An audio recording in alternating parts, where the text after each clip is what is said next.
Geneviève de Fontenay, comment allez-vous? Ben, je vais aussi bien que possible.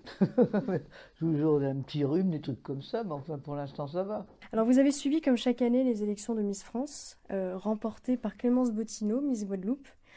Et visiblement cette cérémonie ne vous a pas enchanté. Pourquoi? Bah parce que ça n'a plus rien à voir de toute façon avec Miss France quand je faisais, ça n'a plus rien à voir. Puisque les choses la plus spectaculaire, c'est qu'il y a 30 filles qui sont partagées en 3 paquets de 10, si on peut dire. Alors il y a une chorégraphie avec 10 et puis des tenues différentes. Après, deuxième, une autre chorégraphie, enfin 3 chorégraphies, et qui étaient symbolisées par 3 pays, l'Angleterre, la Russie, mais c'était pas Miss Europe.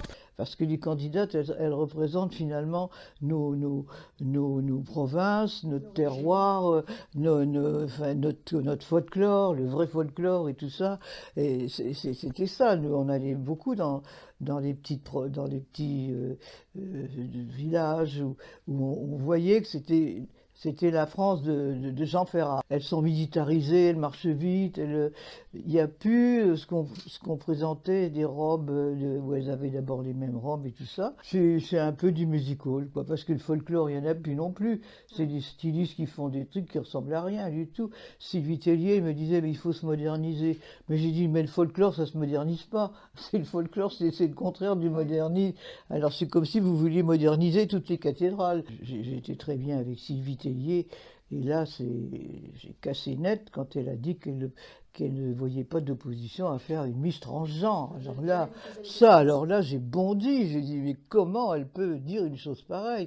Parce que c'est pratiquement une infirmité. Je me battrai jusqu'au bout pour que ça se fasse pas, parce que malgré tout, je suis toujours présidente du comité Miss France, malgré que je ne fais plus les élections. Mais je suis la gardienne du temple, si je puis dire, et jamais je laisserai faire une chose pareille. En fait, le concours est un peu victime de l'ère du temps, c'est-à-dire que maintenant on parle beaucoup de discrimination, de machisme, de femmes objets. Sexe aussi tout le temps, là, mais on fait que ça. On vient de sortir l'histoire là avec des gens qui, au bout de 40 ans, commencent à dire que. Gabriel Matzneff? Bah oui, oui, c'est ça. Ou celui qui fait du cinéma, là aussi. Là. Polanski? Ah oui, alors tout ça, ça sort, là, au bout de 40 ans. Et la fille qui avait 18 ans, puis qui dit qu'il l'a violée, et elle a mis 40 ans pour le dire et tout. Enfin, ça devient vraiment... Moi, j'ai pas connu cette ambiance-là dans mes années passées. Hein. Quelle est votre définition du féminisme? Ça n'a pas de définition. C'est comme la beauté, vous savez, ça n'a pas de normes, ça n'a pas de code. C'est ce qui se dégage de quelqu'un. C'est de rester, disons, une femme qui, quand vous voyez maintenant des jeans avec des trous et tout ça, et la moitié déchirée, si c'est ça le féminisme, c'est pas le mien. Finalement, êtes-vous comme un petit peu cette génération, Alain Delon, Michel Sardou, Brigitte Bardot, ces personnalités qui subissent un petit peu cette époque, qui en ont peur en quelque sorte, avec ces imitations de vitesse, cette bien-pensance, etc. On les caricature beaucoup lorsqu'ils réagissent de cette manière, on les traite un petit peu de ringards, de vieux réacs. Vous, comment vivez-vous cette époque? Ben, c'est-à-dire que, vous savez, finalement, comme l'époque Brigitte Bardot, par exemple, bon, à un moment donné, c'était scandaleux pour certaines personnes. Mais malgré tout, il y avait quand même une réserve. C'était le festival de Cannes, c'est avec Sophia Loren, avec Gina Lollobrigida, c'était vraiment des stars qui en imposaient. Là. Maintenant, c'est pas tout à fait la même chose. Le festival de Cannes, même, quand elles arrivent, elle a les robes transparentes, à moitié déshabillées.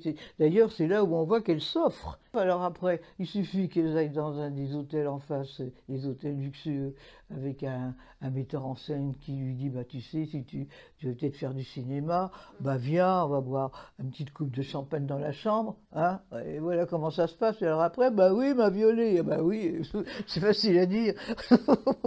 Vous échangez toujours par SMS avec le président Oui, de la je viens de République? lui envoyer, je lui ai dit, j'espère que vous allez regarder Le Figaro Économie, et je lui ai mis le titre. J'ai hâte de savoir ce que vous allez dire dans les vœux que vous allez prononcer. Je pourrais presque faire un bouquin avec tous mes SMS. Est-ce que vous craignez le retour du duel Emmanuel Macron-Marine Le Pen? Moi, je ne suis pas sûr que Macron finisse son quinquennat. Avec ce qu'on lit aujourd'hui, le fossé va se creuser entre la pauvreté en France et la richesse. Donc là, ils sont lancés dans ces grèves, mais elles peuvent devenir violentes. Vous savez, 1789, c'est ce que je dis, tiens, c'est drôle, ça se terminait par un 9, là de 19, c'est peut-être 1989 et tout ça, mais là, ça peut très bien finir très mal, et qu'ils soient obligés de dégager. Hein. C'est pas ce qui peut se passer maintenant. De toute façon, même s'il était devant Marine Le Pen, c'est pas sûr qu'il serait réélu. Parce que quand même, il a complètement ignoré cette France des Gilets jaunes. Chirac, il aimait les gens, il était proche des gens. Vous vous rappelez quand il était là-bas dans sa ville et qu'il y avait une jolie fille qui était derrière et puis elle se retournait Bernadette à chaque fois, puis il était là comme ça. Et puis pour revenir à Macron, quand il est passé là-bas aux Antilles, qu'il était coincé entre les deux mecs dénudés, il était dominé par ces deux mecs, alors que si par exemple c'était Chirac, lui il aurait dominé.